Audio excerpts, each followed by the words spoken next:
Hey everybody, it's me, Super and today we'll be diving chin first into the complex enigma that is the Command & Conquer Remastered map editor. Now, I, like many, opened the map editor filled with the excitement of an 8-year-old at Christmas, ready to start making some awesome custom maps to share with all my friends.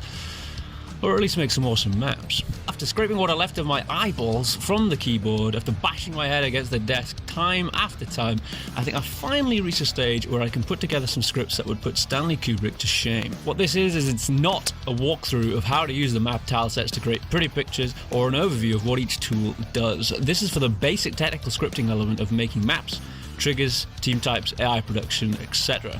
The feeling of complete overwhelming bewilderment and a learning curve steeper than M&S luxury food prices is what I'm trying to help players with. The map editor has no official documentation or tutorials bundled, so I'm hoping this video bridges that gap somewhat. Hoping. At any point, look through the description and you may find your specific query highlighted so you can skip to what you need, you big zoomers. Firstly, I'd like to thank this absolute god of map making. Single-handed, he has led this wandering lamb to water and kickstarted a beautiful relationship between myself and the map editor. Also, we've got a few mad lads who wrote some documentation for how maps are constructed.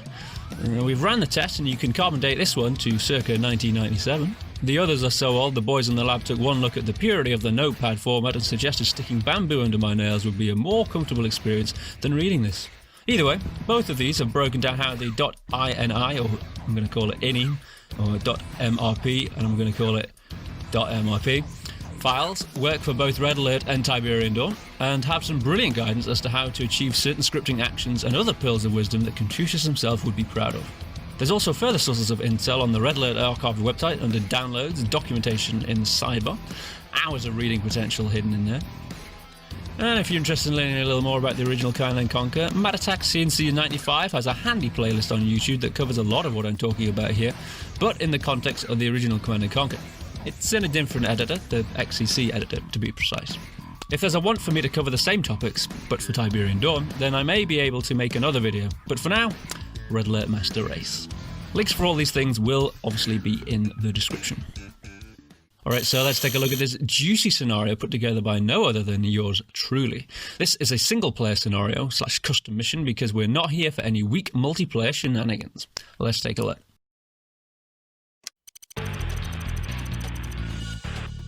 Signal flare detected. Reinforcements have arrived.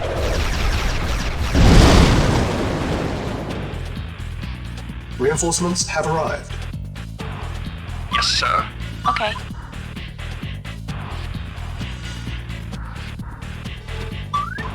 Commander, for king and country.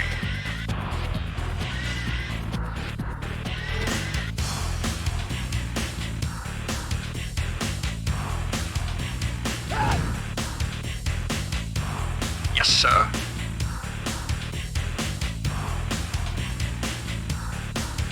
For king and country. On my way. For king and country.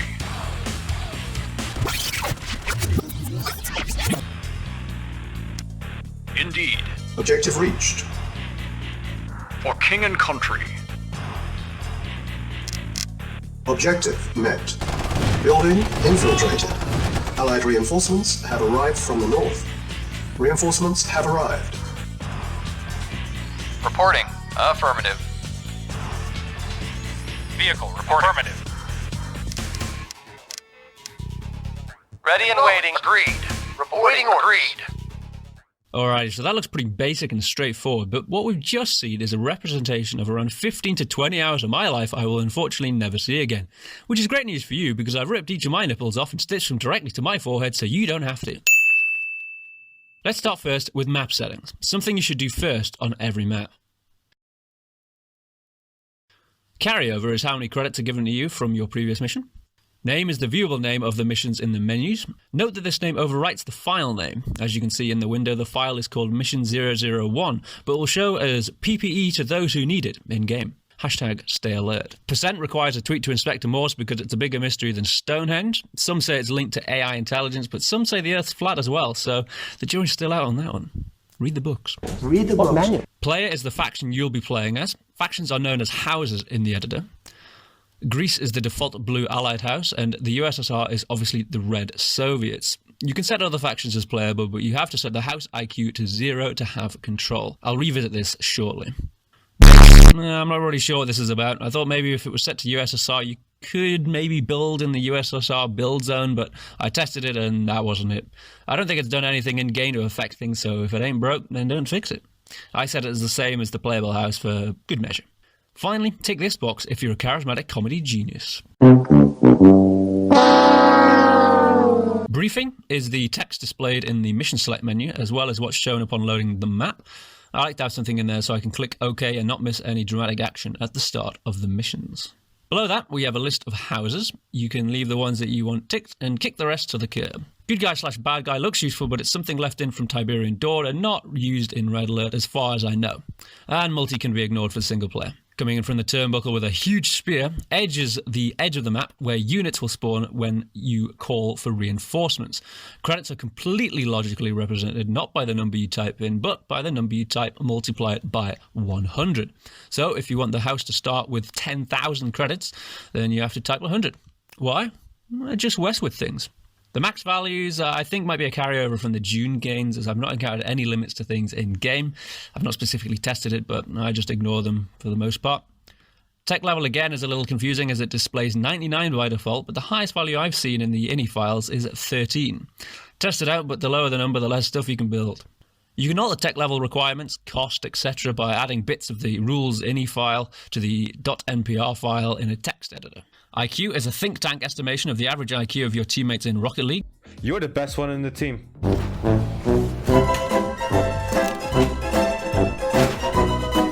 But also controls how autonomous the AI is.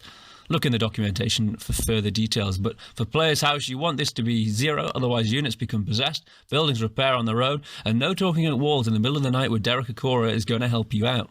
All of you now leave! Keeping it at 5 for other AI allows them to build whatever they want, no matter the faction, so a 3 or 4 is recommended if you need autonomous control, but I'd recommend lower to make them more predictable, probably 0, so you can reliably build your level. Team types and triggers are better for this anyway. Allies represents the houses that are attackable by that faction. Highlighting the house in blue is all it takes to form a long-lasting allegiance. If only Russia was that easy to make friends with in real life. But just because you're friends with them doesn't mean they're friends with you, so you must add your faction, or any other faction, to the opponent's list of allies, otherwise one house can attack the other, but the other can't attack back. The mission will not save unless you do this one weird trick. Doctors hate me. You must place a waypoint down on the map. Not sure if any waypoint works, but home definitely does. The home waypoint is also where the camera will start at, so it's pretty necessary to start with this. Place the waypoint by clicking the waypoint along the top ribbon and selecting your waypoint from the drop-down list. Note the text at the bottom of the screen explaining how to control the tool. This is available for every tool, so if you're feeling a bit stuck on how anything works, just take a look there. Now, when I placed this waypoint and loaded the mission, I was greeted with a glorious black screen. This is just the shroud or fog of war. To fix this, we need a trigger. A trigger simply produces an action after it detects a specific event. Go to Settings and click Triggers. Right-click the white box and add a new trigger and name it something the kids will like. It must be 4 characters long though. The following options are all pretty important. House is which house the trigger applies to. For example, if a unit from Greece is going to activate a trigger by moving onto a specific tile, you may not want whatever trigger to activate if a unit from the USSR decides to invade the same cell. Existence sets if the trigger can happen only once, temporary, or over and over again, constant. Semi-constant sounds a little more advanced and I'm scared, so I'm not sure what that does. Type is a little confusing to the untrained eye, but these formulas decide how the triggers work. E stands for event, the thing that happens to trigger the action, and A stands for action, the thing that happens as a result of the trigger. The first option is that when the event happens, then do the action, and then the second action, if there is one. The second option, with the 2 ampersands, needs 2 events to happen and works like this. When event 1 and event 2 happens, then do the actions. The third option with the vertical bars is if event 1 or event 2 happens, then do the actions. And the final option allows event 1 to trigger action 1 and event 2 to trigger action 2. Whichever event happens first will start the trigger, and if the trigger is one time, then the other action will not happen. That's, as far as I know, I'm not entirely sure. The events and actions themselves are listed in the documentation, so have a read to see what they all do. In this instance, we need the map to be revealed around that home waypoint as soon as the game starts. To do this, you can select any event for the event, and then reveal map around waypoint. Another drop-down appears, and all the waypoints currently active on the map show up. Select home from that list. In my example, I wanted the village to be revealed too, so I set another waypoint up just a bit lower, and revealed the map at the same time. Now, the real good. Let's start with the flame guy shuttling through the village. Start by opening infantry up and selecting your gladiator from the list. Careful about where your mouse lies, as this menu can go a little psycho sometimes. Strength is health, with 256 being max health and 0 being less than max health. Choose which way you want your minion to face if you like, and then set a mission. Again, these missions are all explained in the documentation, but guard is a good default. Finally, trigger allows you to carry out an action if something happens to the units, such as being jumped by unruly teenagers or brutally murdered by a communist doggo. Next, in settings, open up team types and create a new team by right-clicking the white box and clicking add team type. Name your team something nice, but remember it should be 4 characters long. I've heard you can name teams with longer names, but 4 seems to be the standard, and I'm all about being standard. In this instance, the units are already on the map, so you can tick Prebuilt and not worry about any of the other options right now. Make sure the correct house is set at the top. The documentation has a list of what units are what under the type dropdown, for example E1 being rifleman. In this case, our fire lads are E4, and there are 3 of them, so we type in 3. Keep up if you can. It should be noted that when created this way, the AI scans the map for any units in the team type that are already built to add to the active team. This means that it's possible, if there are other flame troopers around the map who are just sat doing nothing, they may be recruited into the team instead of the intended units. Possibly if you set the other troops to area guard, they won't, but I've only seen that in Command & Conquer and not Red Alert. Not tested it yet. To ensure the correct units are chosen, wait around or skip to the later section about orders to existing units. What should be noted too is that a team type can only be made up of 5 different unit types, as the menu won't let you add any more. Then we have the fun part with the missions. The lines are read from top to bottom, and again the documentation tells you what each option can do. This is great for setting up patrols, and is how the single-player missions send their hordes of Dothraki after you. The option Jump to Line Number allows these missions to loop. Remember, the first option in the list starts at 0. This allows things like patrols to loop indefinitely, which is top banter. I found that Patrol to Waypoint is more robust for patrols. Go figure. Simply moving to a waypoint and moving your troops too close sends the AI into a spasming loop where they keep wanting to attack your unit that moved too close but also want to reach the waypoint. Why are you running? As far as I can tell, there isn't a limit on the missions the team can carry out. Not sure if that's true, but if there is a limit, it's very excessive and you'd be doing a lot of stuff to really find that limit. As the flame dudes walk away, a signal flare appears. This is just another trigger and waypoint. We can see the boom trigger uses the event elapsed time 1/10 minute, with a 2 in the white box. This means that after 1/10 of an in-game minute multiplied by 2, the actions will happen. 12 in-game seconds in this instance. This is in-game time, so if you play on faster or slower speeds, I play in faster speeds personally, then what happens in real time will be different. The first action, Play Speech, tells the game to let the golden voice of the announcer say something.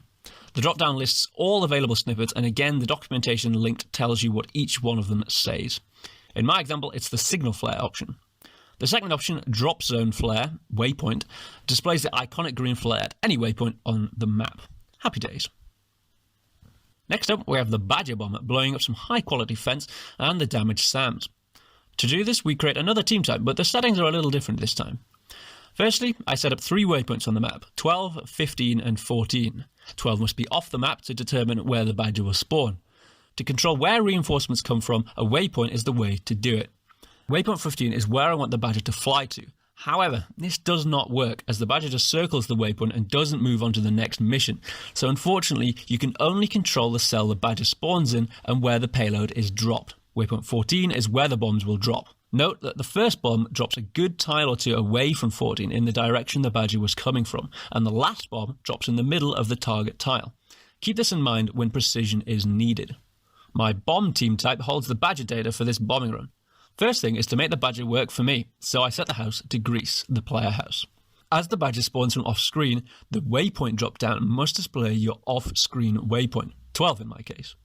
I've noticed that the badger doesn't like to spawn in range of SAM sites or other anti-air, so I advise to keep any anti-air away from the badger spawn just to be safe.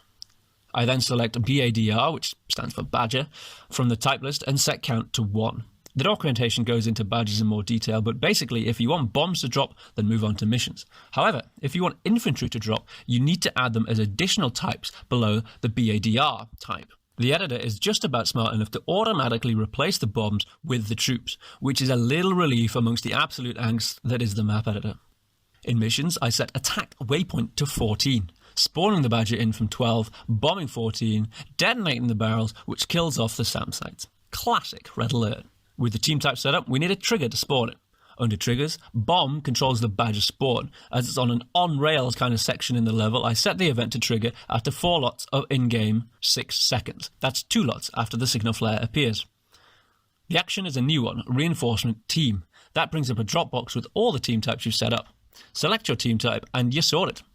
It's important that time-based triggers like this are set to temporary, otherwise every time the time event happens, a new badger will spawn and bomb the crap out of that poor fence. Another nostalgia injection comes in the form of the reinforcements by Chopper. This works much like the badger in that the team type is set up in the name of the player's house, and the spawn waypoint is selected in the drop-down menu. The Tran type is selected from the type list, and this time we see a spy type added below. This places 007 in the chopper ready to drop off. The missions move the chopper to a waypoint and the chopper lands. A new mission is used to exfiltrate the chopper. Unload.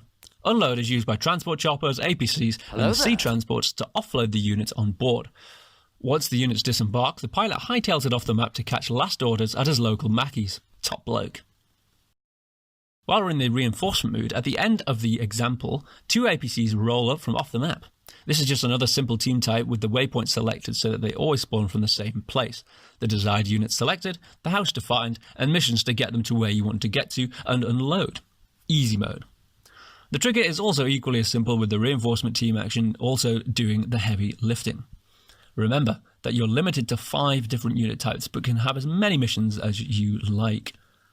You'll notice too that the APC actually holds the infantry and the ranger and the artillery. The game will just throw everything into the APC, or any transport for that matter, and spit it all out at once. If you have multiple APCs, then only one will hold all the units. I've tried rearranging the type list in the menu, but it makes no difference. I'd recommend that you keep your transport units in individual teams to avoid this issue. Players are not going to be used to mammoth tanks being driven out of APCs or something crazy like that, so split your reinforcement teams up. Now, by the time the chopper touches dirt and Sean Connery emerges, there's a few things happening at once. The first I'll mention is that the Yes, sir. sound is played and text is displayed in the top left corner. This is nice and simple and is done with a single trigger. Here we see the trigger Spy 1, again set to grease and temporary so that it doesn't keep repeating. The event is a new one for us though, and it's entered by. This has multiple uses. You can have it so that when a unit walks into a tile, something happens, or you can attach the trigger to a building and have the trigger be activated when engineers capture it. The actions in this case are play sound effect and text trigger ID number. Choose your sound effect from the list. The documentation tells you what each one says. Interestingly, the voiceover guy and the in-game sounds are separate, as you may have noticed. Just to keep in mind before you waste some time looking for stuff in the wrong place. Something that only an idiot would do. Yeah. The text, on the other hand, is a little tricky. You may get an error message when you first select this, but don't panic. Just click continue. Again, the documentation has a list of the ID numbers and what they each display. So just type in the number you want and all of a sudden it's like that girl that doesn't like you has just replied to your chat room message from 1998. Now, in my experience, when I tried this without doing the next step, my game crashed, so heed my warning and do this first. Or don't. It's your life, and maybe your experience will be different.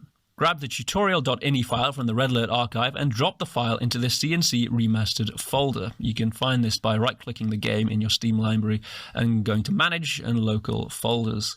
When I did this, my text triggers no longer crashed my game. Now, if you want to write your sorrows down and have the game read it back to you, then I'm not entirely sure how to do that. Logically, you'd edit the text in the tutorial.ini file.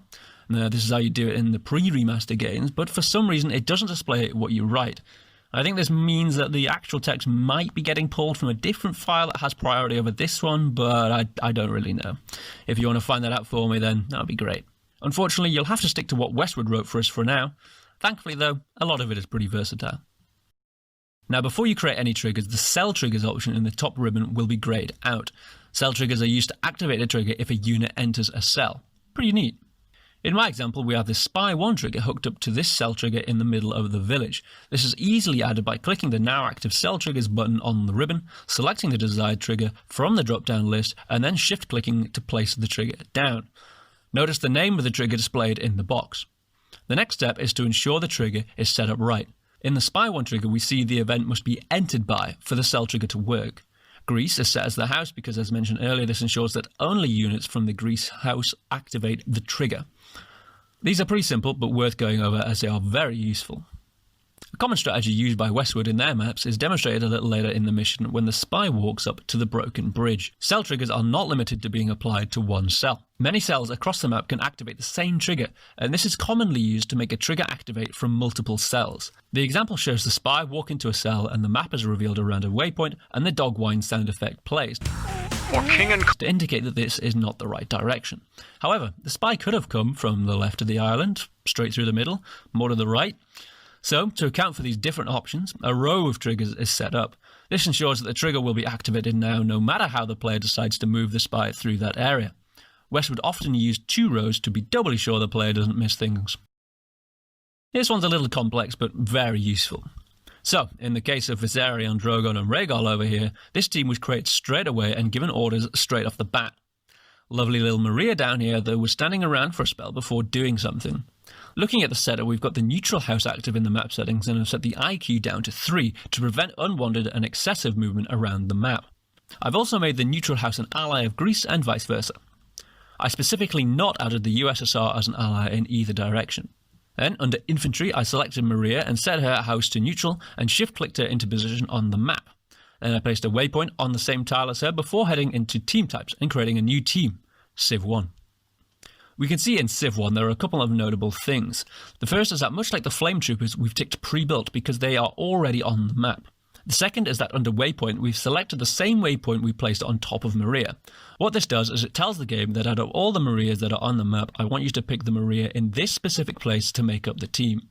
This wasn't the case earlier with the Flame Troopers, as they are the only ones on the map at that moment, though it's probably more future-proof if you do the waypoint thing. We then chose C4 under the type, the unit type code that is Maria. Again, see the documentation for these lists, and set the count to 1. The move to waypoint missions are straightforward, but do this is new. I'll cover this a little later, but essentially this step stops the civilian AI yeeting themselves around the map.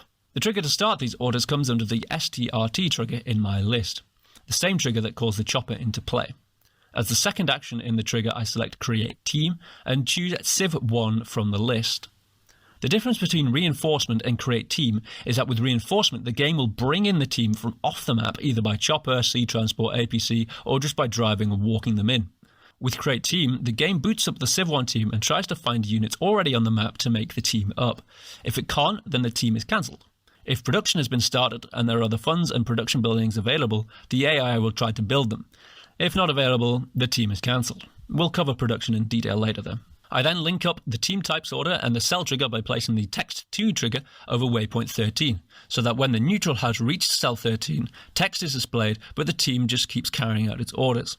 Nothing too fancy, but these multi-layered events and triggers start to bring the mission to life. As you probably know, civilians in the C&C games like to run around when left idle.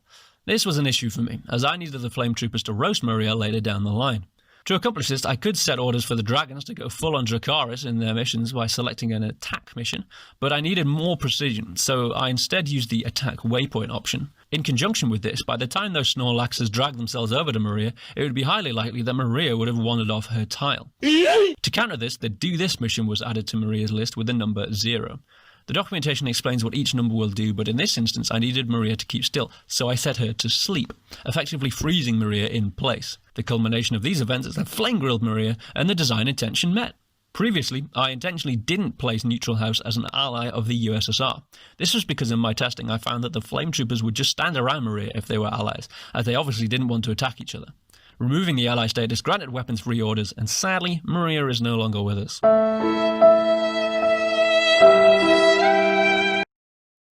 Later we see the spy infiltrate the radar dome and some things happen. This is done through the Spied By event in the OBJ1 or Objective 1 trigger in my list. Notice that there isn't a drop-down box with this event, unlike the Entered By event which relies on a specific house being set. In the case of Spied By, you must attach the Objective 1 trigger to a specific building that is to be infiltrated. To do this, simply go to the Structures menu along the top ribbon and either select the trigger in the drop-down list before you place the building, or, if the building is already placed, double-click on it and select the relevant trigger from the drop-down menu there. This links the building to the trigger, shown by the green box and text, so when you infiltrate it, the trigger is activated and the actions happen. Much wow. You can also see that by setting the structure strength to 100, the buildings start the game off already damaged. Also mentioned in the past is having things happen when units are attacked or killed. This is a similar process. The Die 1 trigger example here has the Destroyed by Anybody event, which is then linked to the spy placed on the map. In-game, when the spy is killed by the Russian pupper, the Loser Is event kicks in, and we fail the mission. Interesting to note that the speech I wanted to play at the same time is cut off. Flare detected. Mission failed. One way around this would be to set up some other triggers or multiple triggers that delay the Loser Is event and allows the speech to be played, possibly done with global variables. Global variables are used by Westwood in their maps all the time. I read somewhere there has been 30 spotted in a map somewhere, so don't be shy about using them.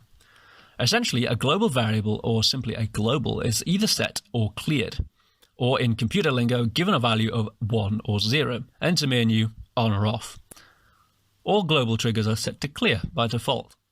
Actions in triggers can set or clear a global variable, and the global set mission in team types is the only other way to set a global. There is no mission to clear a global.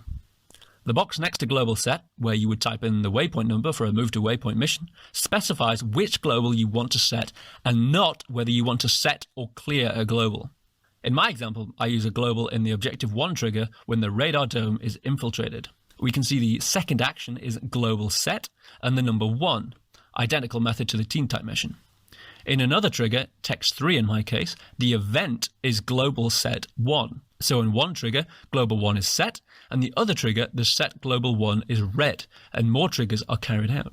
What this allows me to do is activate many triggers without having to change each trigger if I were to change my mind about what event was going to activate them all.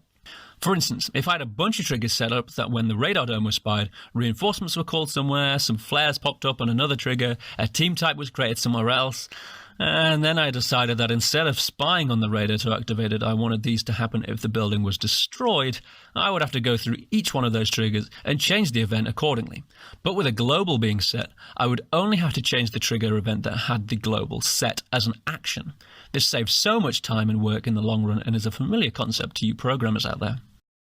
When not using AI IQ, something I'd recommend doing to keep your levels somewhat consistent when making them, using team types and production triggers will give the AI a feeling of autonomy.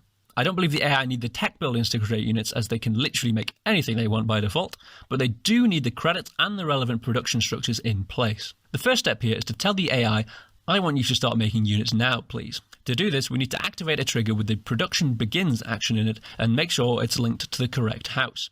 Without this, the AI will just sit there, idle and emotionless, much like me, wondering where my life went wrong. Even if you order something to be made, it simply won't happen without this trigger.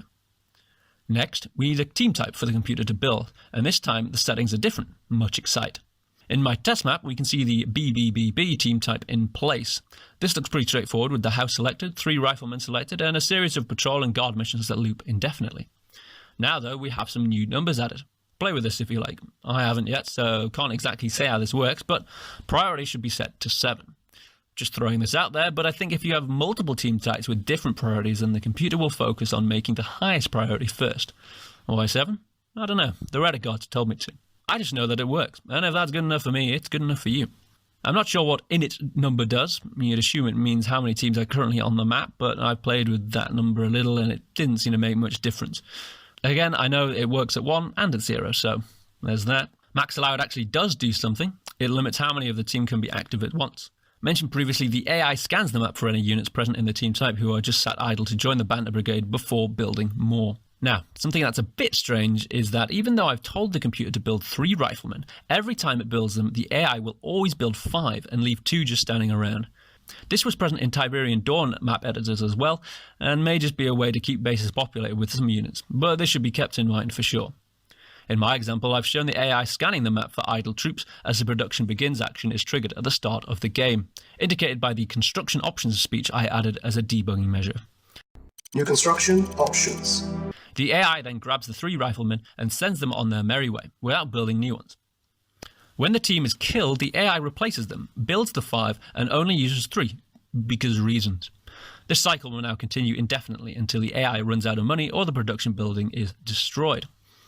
Once started, production cannot be turned off again for that house. Instead, you'll have to destroy the team using the Destroy All Teams action and selecting the relevant team to destroy. The wording of that action is a little brutal, as it suggests, at least to me, that all the teams across the board would be destroyed, but the addition of the drop-down to choose the team suggests that it's specific to only one team type. However, if there are multiple teams from one team type on the map, then they will all be destroyed, so be careful not to accidentally delete something you didn't mean to. Additionally, Destroy All Teams doesn't just Thanos snap the units out of existence, it simply revokes their team status in the game logic. No more following missions or sticking together until told to do something else. Something I've noticed is that if you attack the base of the AI, they send the vast majority of their units to try and stop you, unless the unit was in an area guard mission. This includes units that are currently in a team. Not sure if other missions work or if this reluctance to defend is limited only to units not in a team. What I've seen is the AI pauses team type production, tries to stop the threat, and units are either killed or survive. If they survive, they seem to enter into guard or area guard mission and don't retake their place in the team that they left. The game then waits around for a while and then builds a completely fresh set of units for the team. I don't know if this can be changed or not, but this seems to be the default behavior. Something to keep in mind. Base production didn't work, at least for me at first, but another weird trick seems to solve it for me, so I'll share the intel. Much like for unit production, you must have activated a production begins trigger to allow the AI with the lower IQ to start building anything. Under the structures menu in the top ribbon, you can choose your building that you want the AI to build. Select the house it's going to be linked to, and maybe the health. I'm not sure if a freshly built building can have lower than max health. Give it a test if you want. Direction is for things like turrets and SAM sites that have the rotating animation, so you can choose the angle it faces once built. Trigger, again, can be attached if you need something to be spied on or destroyed or something like that. The stuff that really matters here, though, is the base priority and the pre-built tick box. From what I can tell, -1 in priority means that the structure is on the map from the get-go no matter what. Bumping that number up to 0 and above will allow the pre-built tick box to be ticked or unticked. Unticking it adds some spooky transparency to the buildings and tells the game that this building is not yet built, but I want you to build it in this spot. Happy days. The priority number now will tell the game in which order to build things, starting at 0 and working its way up. Truly a masterpiece in AI engineering. Now, by default, if you open the .mpr file in a text editor, the base section does not appear. This base section controls the AI base production. To activate it, you must place a ghosted building on the map as previously explained. Before you start throwing buildings all over the place, though, place at least one ghosted building in the name of that house you want and save the map. Open the .mpr file in a text editor and you'll probably see under the base section that the house you selected has been overwritten by the default of Spain. This is what happened to me in my test at least. If you open this in the map editor again, you'll see the ghosted buildings change to that new house, and if you open it in-game, the building simply won't be made. To solve this, simply manually write in the house you want the base to belong to next to player equals, and save the file. For some reason, this prevents the map editor from overwriting this again, as I managed to open the file up, test in game, have the right house build the building, and then open the file back up in the editor, and it's all stayed as planned. If you place a ghosted building down on the map, the AI will get it built, and if some reckless player decides to blow the building up, the AI will attempt to rebuild the building once it has been destroyed. Again, as long as it has the resources. For what I can tell, this is not the case for structures that are placed pre-built from the game start. The buildings also do not have to be in the construction area of the house. The AI will be able to build things wherever they want. Well, that's it. With all this juicy information, I'm confident that with a little testing, you too can become incredibly frustrated with the map editor. You can tell this software was made over 20 years ago, but it's kind of charming at the same time. Kind of. So, go forth into the world of map making.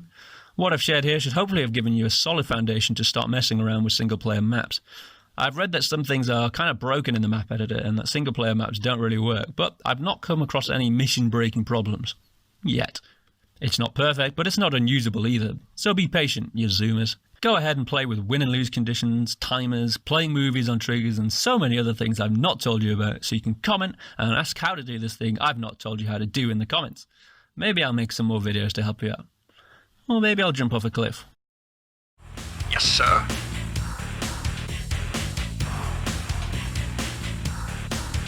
For king and country. On my way. For king and country. On my way.